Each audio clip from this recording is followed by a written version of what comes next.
Hey, Matt, welcome to the show. As a way of getting started, tell us about yourself.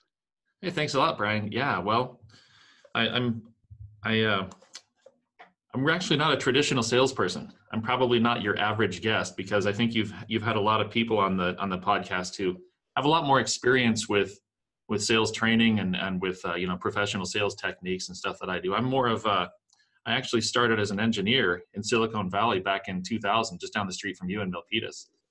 Yep. And wow, I ended up attached at the hip to some salespeople. This is back in the peak, right? When you could hold up a sign that said, "We'll sell network equipment for food," and people would roll their windows down. Yeah. And so I was attached to the hip at some salespeople. And I remember going to visit customers and thinking, I would never buy something with the way that we're trying to sell it. Like I would never do it. Now, why? It was all wrong. I went from that to being in charge of some fairly large technology environments, where there was a lot of money being spent, and I was the one kind of making the decisions on how much we were going to spend with whom, and people would show up and just had no idea how to make sure that they were addressing what I wanted. They were addressing what they wanted, and wow, it was frustrating. But I had a couple of experiences with people who they made the whole transaction about understanding me and making sure that they were understanding my definition of success. And so I ended up in this, I've been in that role a couple of times where I was kind of working with the sales team or helping drive business. And what I found is by doing what those people did, instead of doing what, the salespeople I didn't like did, I was able to, in many cases, drive business that the sales team couldn't drive. Yeah. And, actually, Peter Thiel talks about this in 0 to 1. He says, in a complex sale, after a certain point, people don't want to talk to the salesperson. They want to talk to the subject matter expert, whether it's the CEO or the engineer or whatever, right? Well, there's no reason the salesperson can't be the subject matter expert, and many of them are. Right. Yeah. But a lot aren't. So that's it. I think, because I came from a similar background as you. I was the engineer that went with the salespeople. And they'd say, okay, now Brian will tell you about how it works. Yeah. Well, and then I said, well, I can do that. I can say, now I will tell you how it works. Right. So you saw that as a major difference. They weren't adding enough value. It wasn't just that. So here's the survival mechanism that I developed, Brian, which is, and because now I'm doing it for the company I currently work for. I've taken pole position in business development. Even though I'm running the company, I'm like, we've got to go out and change the way that we drive business. And so the survival mechanism I developed is I just refused to become a salesperson and decided to keep being the customer. And every time I end up in front of a customer, I just say, if I were sitting in their chair, what would make me not want to open up? And I'm not even trying to get the sale. I'm trying to get the information that I need to be able to give them the best sale, right? Yeah. And you do that by being them. And man, I've listened to occasionally a sales training video here or there, or I read an article, and the things that I see people talking about would never extract a penny from they wouldn't even give you the information that you need. Yeah. So I've, in the process, I've developed some principles that that probably you could articulate better than I can, but that have really made a huge difference, that have opened doors in Fortune 100 companies for me that I have no business opening. I don't even have the skills to open them. Well, let's talk about them. They sound interesting. What would you say one of them is? Well, I mean, the first one, of course, is being the customer. But even before that, what's that? Well, I mean, I like that, but how do you do that? What's the thought process you go through? So, well, okay. The first thing that I hope to do when I'm being the customer is to go all in with the customer. So I did the upfront work to make sure that what we're selling, what we're providing, is sufficiently aligned, is 100% aligned with the customer's outcomes, right? Yeah. And because we're 100% aligned, in other words, I made absolutely sure that if the customer wins, we win, and in no other way. Yeah. And what that means is now when I get with the customer, there's not even a molecule in my brain that is thinking, what's in it for us? How am I going to get this sale? I go 100% in for the customer, and the difference between 99% in for the customer versus 100 is the screen comes down. Yeah. Because they don't care about you. They care about themselves. They're trying to solve a real thing. And when they sense any disingenuousness in you, focusing on what you want. Well, you can't even fake it. You can't even, if you're sincere, if I really am willing to walk away from there with nothing except I gave the customer some value, then paradoxically, great things happen, right? But if you're just holding on to that, I got to hit so I have an advantage because I don't have a quota, right? I run the company. I didn't choose to give myself. You don't have a quota, but you have a lifestyle. I sure do. Yeah. I've got, business growth goals. Yeah. So that's the first thing is I go all in for the customer 100%. And that enables them to, like, you can see it when the moment when they go, oh, here's someone who can help me. Yes. And as soon as that happens, and it's not like you do that and now you can really sell at them. No, you build up from there. Got to be the customer. Yeah. Right. Instead of trying to battle objections, wrestle them or outsmart them or tell them. If you're not willing to walk away without the sale, you can't win. If they smell commission breath on you, you're done. Yeah. In today's environment, they're done. They got 1,000 people who want to sit down and take their time and steal their money.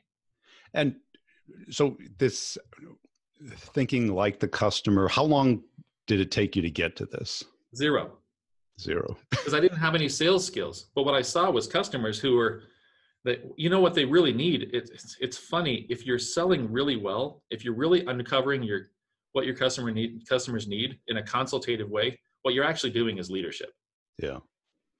Right. And there's a ton of literature on how to be an effective leader. And you read articles about how 85% or whatever of the workforce is disengaged in the work and doesn't like their boss and whatever. And if you read all the reasons why employees and leaders aren't connecting, and you look at how people go from being an employee who understands what good leadership looks like to being a leader who forgot, that translates almost one for one to the relationship between the customer and the salesperson. And in most companies, the best salesperson usually is the CEO or the founder. In some, yeah. Well, a good CEO. As opposed to the hired gun, not the hired gun or the person the VC put in. Oh, the founder CEO who's passionate about it. Right. And, did this through their own either funding time or sweat equity. Right. Instead of studying management science. Right. Instead of just getting an MBA and coming from McKinsey or entrepreneur in residence. You know what? There's another thing though that I think that comes before understanding the customer's need. And I think maybe this is an advantage I have because I'm not in sales per se, because I'm trying to grow a company, not grow sales. And that is, and I know from having been the engineer, that if you want to really thrive in sales, your first customer has to be the people who are delivering value to your customers. It has to be the employees you work with. And in most of the companies I've worked with, there was barely a relationship between sales and engineering or sales and marketing. And, there's a lot of animosity. And the thing is, wherever I go, so the company I'm managing right now, Client Focus, everybody in the company knows how their job contributes to getting and keeping and upgrading customers. Everybody knows it. As a result, when I go out to meet with large groups of customers, what I find is a whole bunch of people standing up giving us testimonials talking about our awesome employee who helps them. Yeah. The difference between that and going out and selling stuff that your people can't deliver on, and then coming back to the company and saying, well, hey, I'm just trying to take care of the customer, and implying that they don't like the customer. Yeah. Those are actually altruistic people who want to do a great job most of the time. And you're making them feel like they're going to fail and look bad. So I would say, if you want to be successful with your customer, you have to first go be successful with the people who are delivering for your customer. And that seems pretty rare. It's very rare because you got the islands from both a political and a functional standpoint. And there's moats in between these islands. Right. And they're judged on different things that sometimes are in conflict. Right. And who owns the client. Yeah. So I think a lot of the big game hunters will will not like what I have to say about that. My approach has been, so yeah, I think you have to understand our situation here. So we work with small businesses to help them stop focusing exclusively on top line acquisition and start balancing that with retention and monetization and stuff. A lot of those customers are insurance agencies. Okay. But if you want to get in front of lots of insurance agencies, you actually have to go to the carriers. Well, some of the carriers are Fortune 100 companies doing huge, many tens or even 100 or $1 billion worth of revenue a year, and everybody in the world wants to talk to them. So you don't just schedule an appointment with the EVP of sales. Ask for 15 minutes. Yeah, right. So my approach to that is go find some place where you can start small, where nobody's looking. Overinvest. Look, if you overinvest in something small like that, you're not breaking the bank. Right. Get some experience there, but create a result that's so profound that the blast radius of that success includes stakeholders to the left and to the right and north, in a way that they can see, wow, here's somebody who's actually delivering his results that we care about. Getting in front of that next tier is really easy. And I've found it I took over business development a year ago, and with basically one relationship. And now I've been able to make it to senior levels I've been able to get in front of people who are producing multi-billion-dollar revenue per year, and people with 11-figure targets, right? Like that's what we call a BFN where I come from. And the thing is, by the time I get in front of that person, I'm not saying, hey, here's who I am, and I'd like to do business with everybody south of you. I'm saying, hey, I just thought I'd let you know about the results that I know you've heard about this. Here are the results that we're producing. Here's how we're doing it. I'd love to be able to do whatever we can to help. Look, we're able to make our mistakes on a very small scale. My people are able to attune themselves to this particular environment. And as you climb, you get better and better and better. And that the northbound doors open more and more easily instead of, so I found it very effective. Yeah, because I think most elephant hunters would go top down. Yeah. Well, so when you go top down, first of all, you get 1 or 2 shots at that a year. And sometimes, I had one of those happen with a $20 million bid where we ended up losing the bid, and the elephant hunter, that was his only shot for the year. Yeah. Right. We lost it to a competitor who undercut us on price. But not only that, when you do something at that kind of scale, you then have to take that huge thing back to the people who produce and say, hey, here's this thing you didn't see coming that you have no idea how to deliver on, and we can't mess it up. Right. Yeah. Flawlessly the first time. Yeah. On a scale with that scale of stakeholder. Look, if you're McKinsey, maybe you can pull that off. I don't know, but I think for most people, it's the bottom up approach. For me, at least, as a survival mechanism, as I mentioned, with no training, has in 1 year's time gotten me in front of so many mid to senior level stakeholders who are already eager to hear what I have to say that it's just been incredible. Right, because I think too many salespeople stick with the meeting, presentation, demo, and let's come up with a proposal. Right. And I bet in your business that would get you nowhere. Well, even when I was in technology, what you're doing is walking into some executive's room and saying, here are the reasons that you should align with me. Yeah. And you have no idea. You can't even spend enough time with an EVP of whatever to figure out what they really need. They don't even know what they need. How are you going to figure it out in a dog and pony show that starts in an off hour meeting?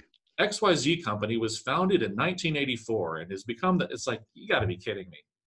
Yeah, this is the difference between the complex sale and the simple sale. Yeah.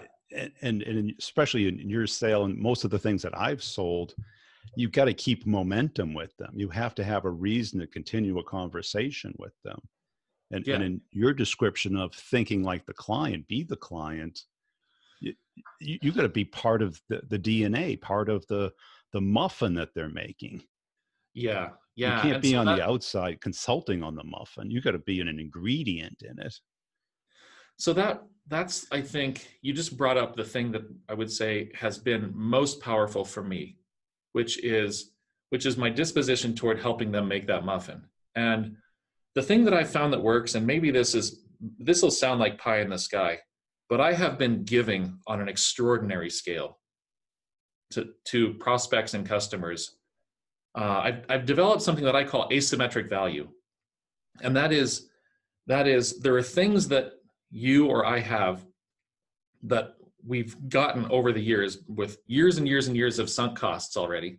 It's our knowledge and our expertise, our experience, some skills that we have, some reputations, some narratives that we've built over the years that could represent many hundreds of dollars of consultative value in a short conversation.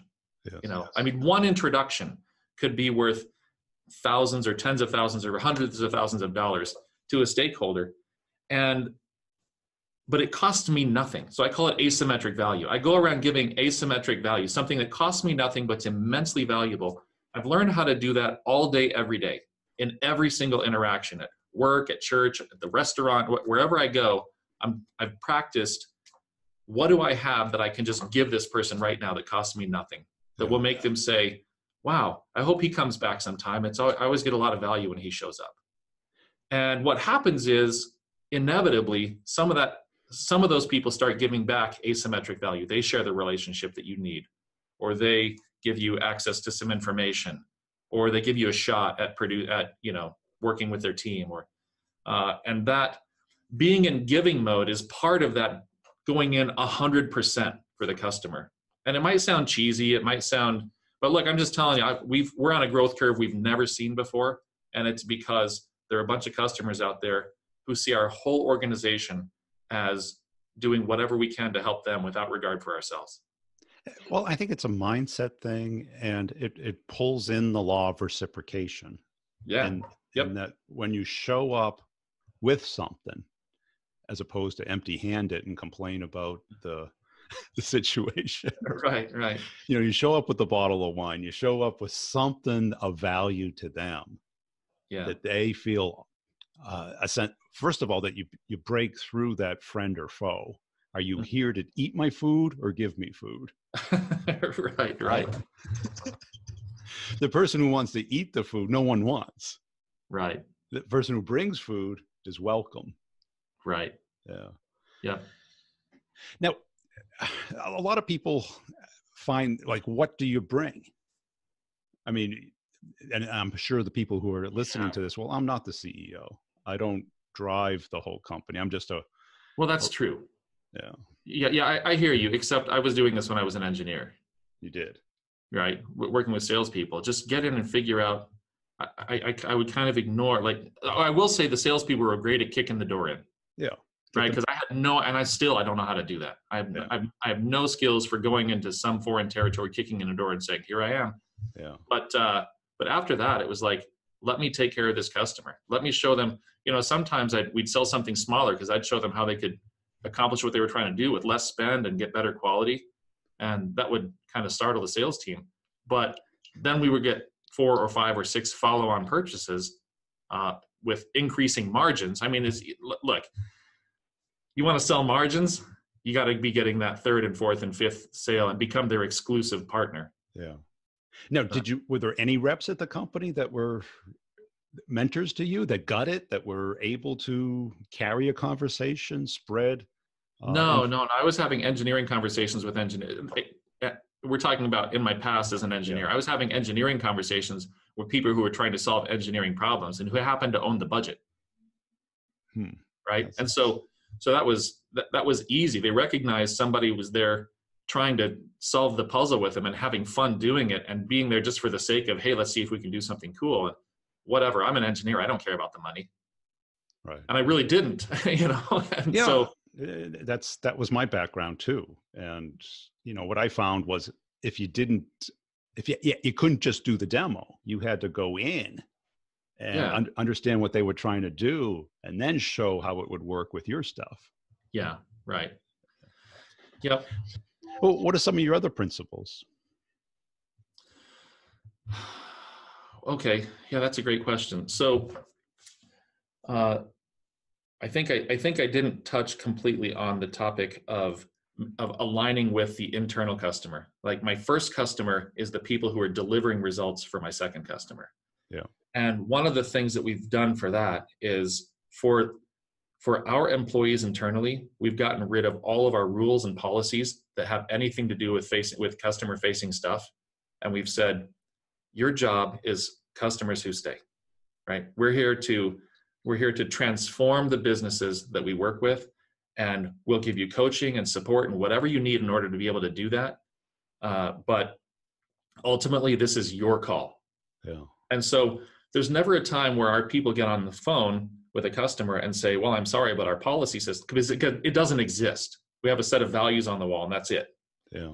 Well, that goes back to, you could say, well, yeah, man, that's nice because you're running the company and the average salesperson can't do that. But you can because you can, if you break down this wall of, I'm here to help the customer and you're the jerk employee who's trying to say no, right? If you break that wall down and put them in a position to be able to succeed for a customer and coach them, like give them some coaching, give your internal person some value on understanding, put them in front of the customer, right? Make them a stakeholder in the conversation. There's so much you can do to make the internal person, to empower the internal person to create wins for you, so that the next time you're out making a sales call, you've got people saying, you can start taking orders at that point.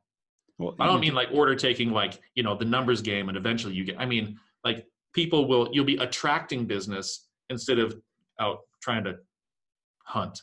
Yeah.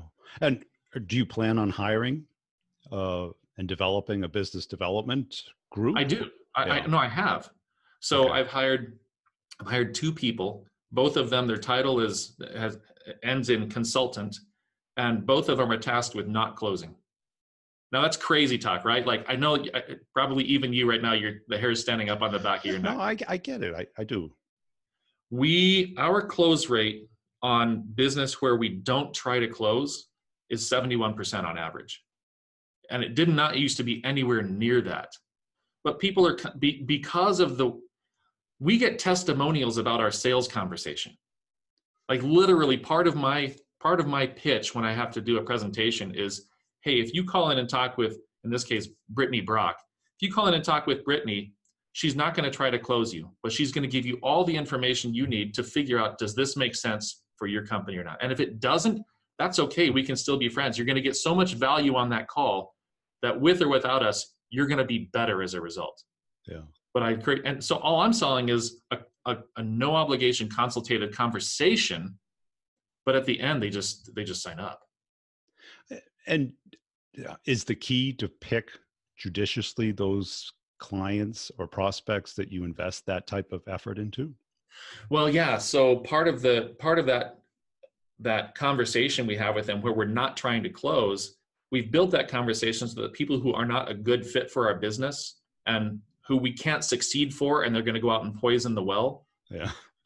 That conversation turns them off. They go away. We've tuned it that way on purpose. It's really,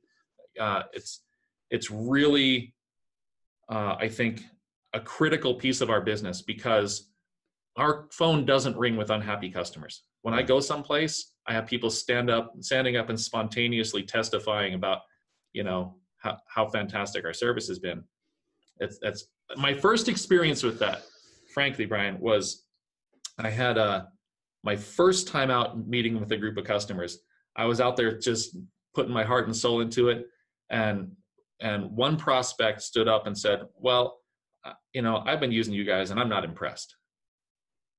Just wet blanket, man. Like this is a few years back, right? Wet blanket. And I just went, oh, I never want that to happen again. And it was like, never, ever, ever sign up a customer that we can't hit a home run for. Never.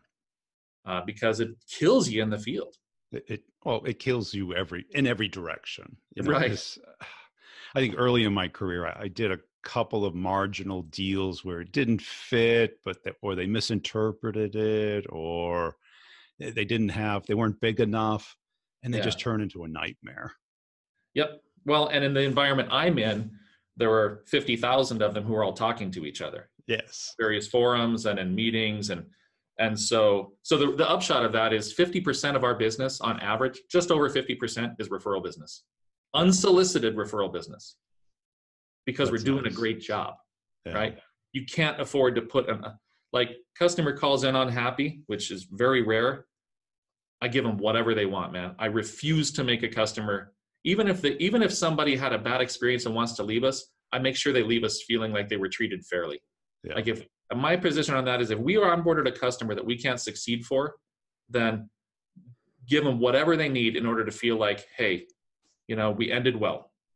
I do not want anybody out there in the field saying something negative about us. Yeah.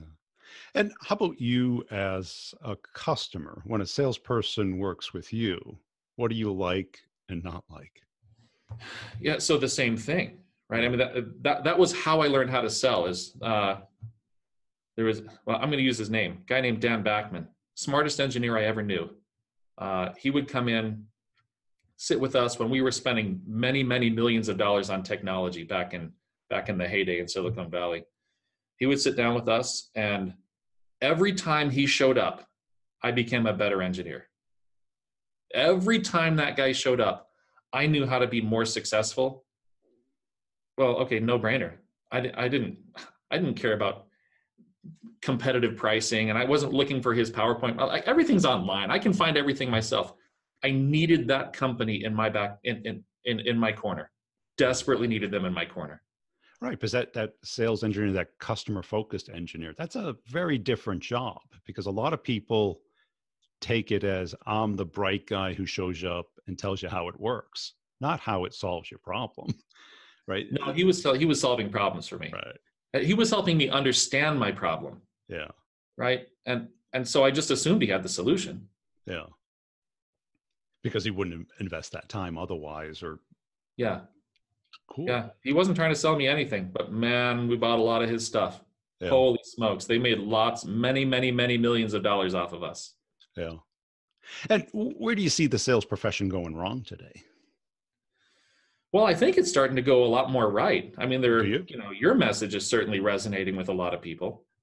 And I feel like, a lot of the really bad sales I see is kind of the low end consumer, business B2C subscription stuff, which is really, really bad. But I see a lot more people like you, with messages similar to yours, or people who, you'll see responding to some of your epic, may I say, walking around the neighborhood videos, terrifying your neighbors. I see their comments, and it looks like a lot of people are starting to realize that we've been selling wrong for a long time. Yeah, I think in a lot of ways it's a trap, because you're under pressure, and that blinds you from the right thing to do. Mm-hmm. And you tend to do the wrong thing, and then it becomes a cycle. Yeah, and so the real culprit there is commission plans, right? Compensation plans. Well, I see it more as management and leadership. I mean, well, yeah, they're the ones writing the comp plan. So they're violating Goodhart's law, right? I mean, I learned Goodhart's law from you, actually. Yeah. They're constantly trying to rework a comp plan that has all these levers and knobs in it to try to coerce someone to behave a certain way. Yes. Which has nothing to do with going out and taking care of the customer. Right. But, like you're getting the most amount of revenue from the customers you're investing the most in. Mm-hmm. Right. And I mean, you are the focus of Price's Law, where you're focusing on, right, the tightest focus possible instead of the broadest possible. Yeah. I mean, that's the sandbox I play in. So, and there are probably environments that aren't like that. And maybe I wouldn't be able to tell somebody how to succeed in those environments. Yeah, because I mean, if you went to a VC, they'd be like, "Oh, you should hire a VP of sales, hire 50 salespeople, call all these places," but that doesn't work in your space. I don't think it does. No. So let me tell you, as a customer, some things that I hate. 1, being prospected. Yeah. 2, being sold at. 3, being closed. Right. So if you're teaching your people how to do those 3 things based on the old textbooks and giving them incentives based on that, well, you're going to get somebody's business, but it's not going to be mine. And I know a lot of people whose business it's not going to be. Right. Yeah, because it doesn't assume you're a person. It assumes you're a persona. Mm-hmm. Well, I mean, look, what do they say? Sales is a number. I remember as a kid, my dad was in sales. Sales is a numbers game. It's like, really? It's not, you have to burn through enough people that hate you that you find the one who happens to want to buy what you want or what you want to sell. And today we don't have to do it, because I mean, the small focus of people that would need what you do, you can find them, and you can focus on them, and you know the problem that they have, and you can converse to them about what they care about. Yeah. And if they don't recognize it, you're happy to find the next one. Right. Instead of just calling somebody up and giving your value proposition, this is the 3 reasons why you need to look at this. Yeah, I know. Right?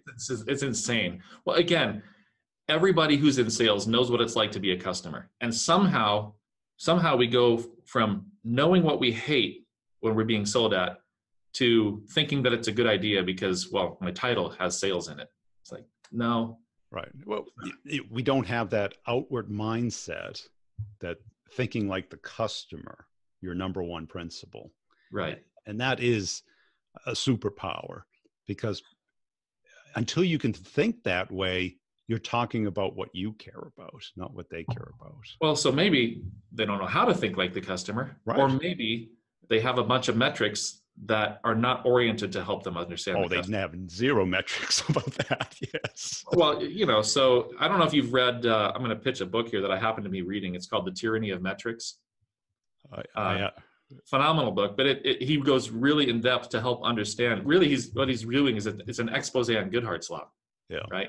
On how you incentivize people to do things that have, because you assume they can't understand the big picture. Like, why would you trust a salesperson to understand that we're trying to grow a business? Instead, give them a bunch of petty metrics to work with and manipulate them every 6 months.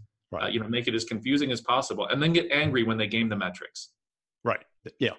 And especially, I've been told to game the metrics. Yeah. Well, I mean, look, that was there was a bank that a few years ago got in a lot of trouble because everybody was gaming the metrics. Right. I'm not going to, you understand. So it can be institutionalized and devastating.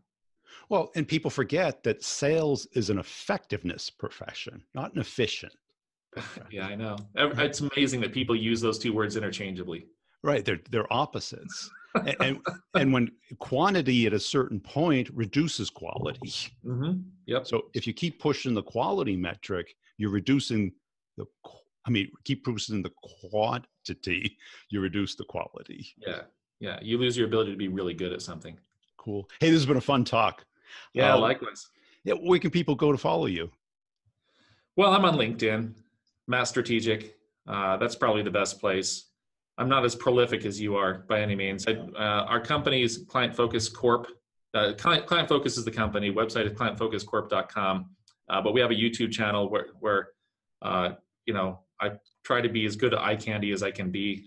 I'm not as good as you. Well, you don't have the movie star good looks. But hey, I just want to say, Brian, seriously, I think those videos that you're putting out are phenomenal. Obviously, the podcast is incredible. The videos probably felt like you were taking a gamble, but man, those are just outstanding. There's nothing like a little bit of irony or lampooning to really lay bare the nature of problems in a way that everybody can understand it.